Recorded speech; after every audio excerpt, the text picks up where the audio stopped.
Who's a pretty cream? Who's a good cream? Huh? You're a happy cream. Yes, you are. Oh, hi. Hi, mates. Welcome to Blindformers. I'm your host, Blind Prime, and for today, I was gonna be teaching you how to transform Studio Series Transformers One Sentinel Prime, the Voyager class, from his epic robot mode into his weird cybertronian jet mode, which isn't like a tetrajet, but is more similar to Cyclonus's jet mode, which is really interesting because his transformation is not like Cyclonus's at all, but you do get a similar jet mode to Cyclonus. And like there's definitely hints of Cyclonus going on with this guy. Sentinel Prime is of course the bad guy, the leader. Spoiler alert from Transformers One, and he's a pretty decent character. I do say that I really wish that we would get G1 Prime.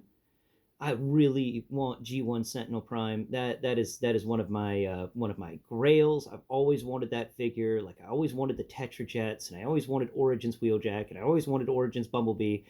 And now there's a chance we could get G1 Sentinel Prime from Missing Link. And I'm like, whoa, wait, you're gonna do Sentinel Prime? And what I nicknamed the U-Haul bot because all I can remember about him is he's orange and white with some blue.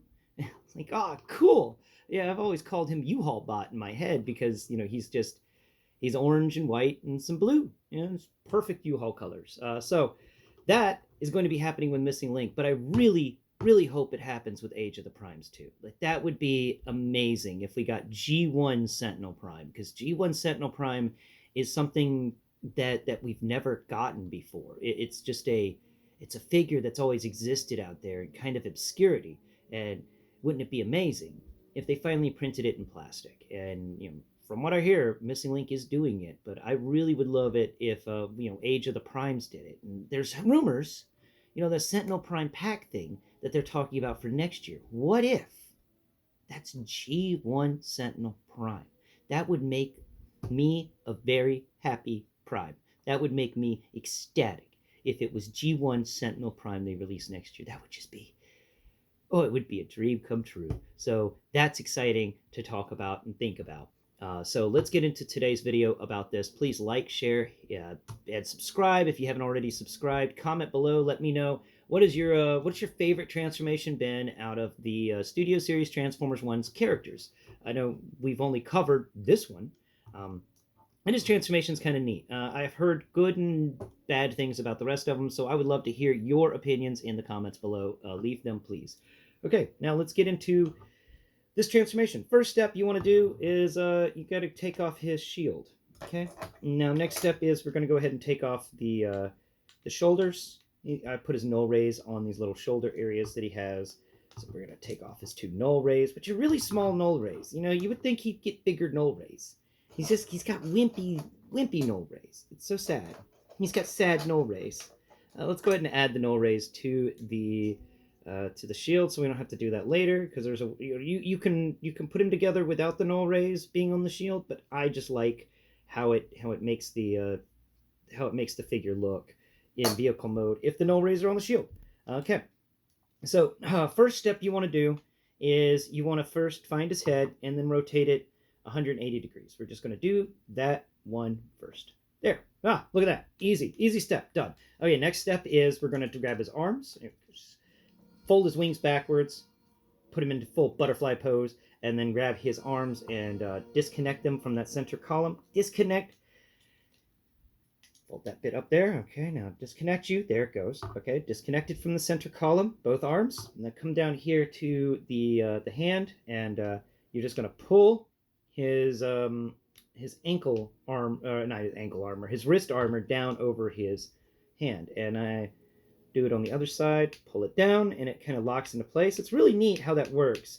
It reminds me kind of Sandstorm's legs and how those work. So that's a nice little thing. And I like the sound of it. Listen to this. Oh yeah, good pops there. Okay, so we've gotten the arms kind of transformed. They're going to transform more later on, but first we're just going to lower them down so that they are far down. There it goes, and there it goes. Next step is we're going to move the the nose cone that's folded up on his back, and that's just going to kind of flip over and rest on top of his head. There it goes. Excellent. Now look at that. We are doing very well. Very, very well. Wait. Did I accidentally move your head? Oh, I started this video and his head was already transformed. Let's spin the head again. I forgot. Then I forgot to twist his head last time I was making sure I knew this transformation, and interesting. If you twist his head normally, that actually rests in there better. Don't twist his head 180 degrees. It doesn't fit right. It locks into place better when his face is visible underneath. But I don't like his face being so visible. So let's see if we can actually give him his face mask to protect his eyes. So we're gonna tilt his head back and try and get our face mask out of here. Little cubby, come on, face mask, come on, face mask. You can do it, buddy. You can do it. You can do it. Fold out, fold out, fold out. Come on. Nuts. It is just in there, isn't it? Why is it so small? Come on. Come on. Come on, little guy. Come on, gotta coax it out. Gotta coax it out. Nuts. Come on. There's gotta be an easier way to get this mask out of here.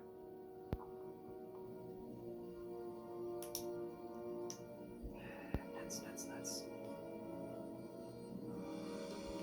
It is not wanting to come out of there. It is in there good. Let's see if we fold the head down. Oh, hey there. Figured it out. I think. Let's see if we kind of push it in there and push it at his chin. Maybe we can pull more of it out. Maybe. Oh well, you know what? We're done. So you could fold the face mask out if you can get it out of that little cubby and put it over his face, but I'm not wasting any more time on that. Let's continue with the transformation. So go ahead and fold the nuts. Okay, twist that head just ever so slightly, and come on, nuts. What's wrong with you?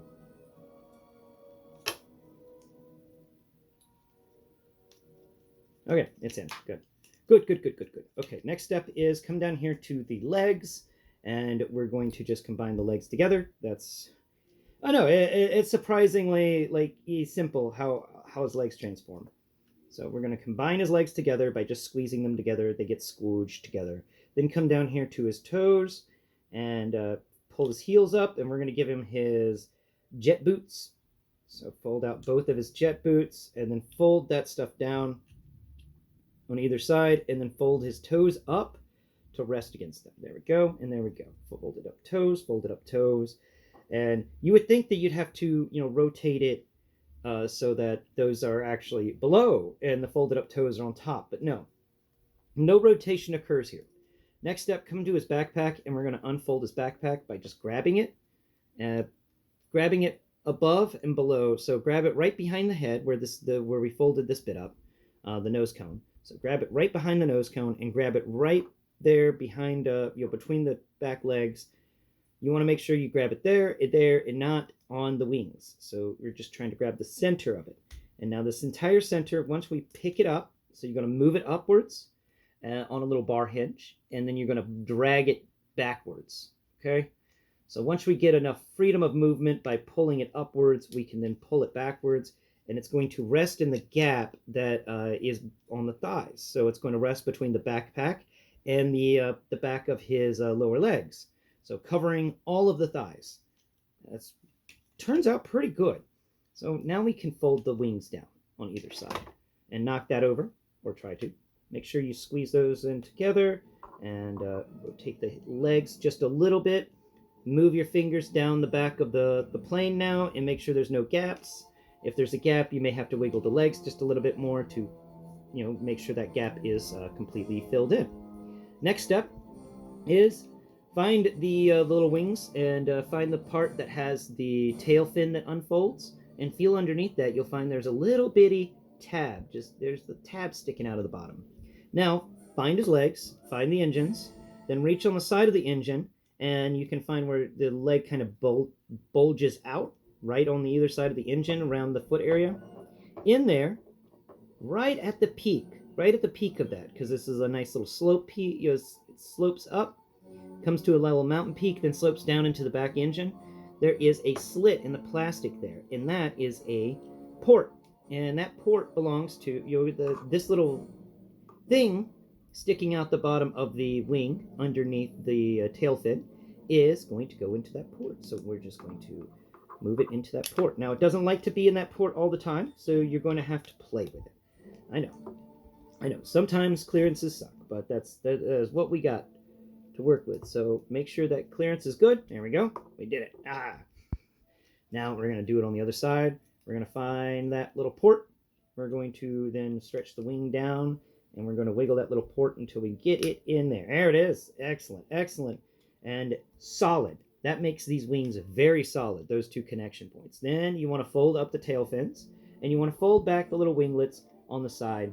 You're going to stretch those down until, so this little bitty thin wing piece is on its own little rotation bit, and that's actually going to get folded down, and it's going to end up being like a W, very similar to Cyclonus, like I said earlier. His wing profile is very similar to Cyclonus. Now that we've gotten all those done, let's come back over here to his arms, and we're going to fold the arms down under the wings. Now that the wings are done, we can play with the arms. So each arm gets folded down, rotate around. His shoulder pauldrons are going to act as kind of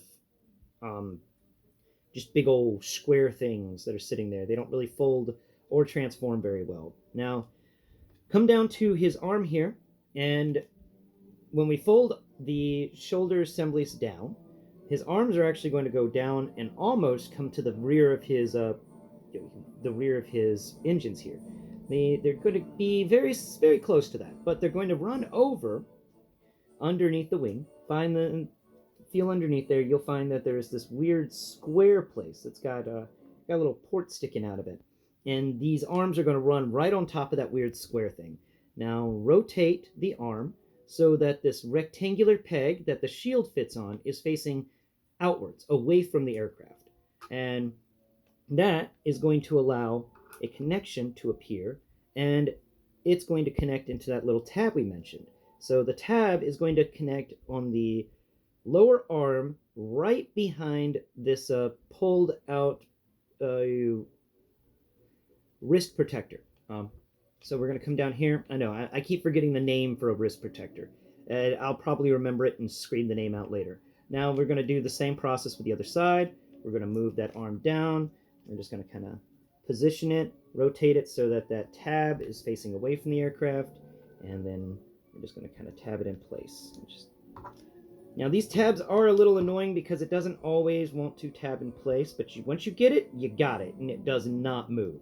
It is, that's really amazing about this, guys. Once you've tabbed in a few of these things, they are hard-coded. They are solid. They ain't going anywhere. Now we're just going to do a little bit of a squeeze game and rotate some things and fold some things down. There we have it.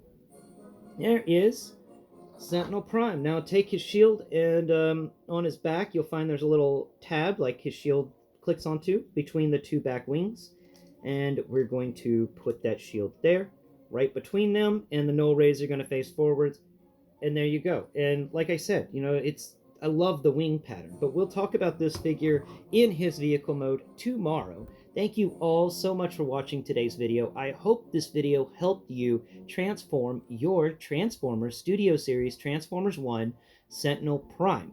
It is an amazing little figure. I love my butterfly bot, and I like what he becomes. I think he's just an awesome little robot, and yep, this is a fun transformation. It is an intuitive transformation, except for that little bit where you have to plug the lower arms into those sockets, those little pegs. That's the only part that was troublesome for me and took me a little while to figure out. But grade-wise, I'm going to give this transformation an A-. It's a little simple, but it's also got some things going on that I don't normally see, and I really appreciate that. So, yeah, A-. And also harks back to Cyclonus, which is definitely an S-rank transformation, in my opinion. Thank you all so much for watching today's video. I hope you have enjoyed this show. I've enjoyed making it, and Cream has enjoyed sleeping through it. Until next Prime, bye bye for now.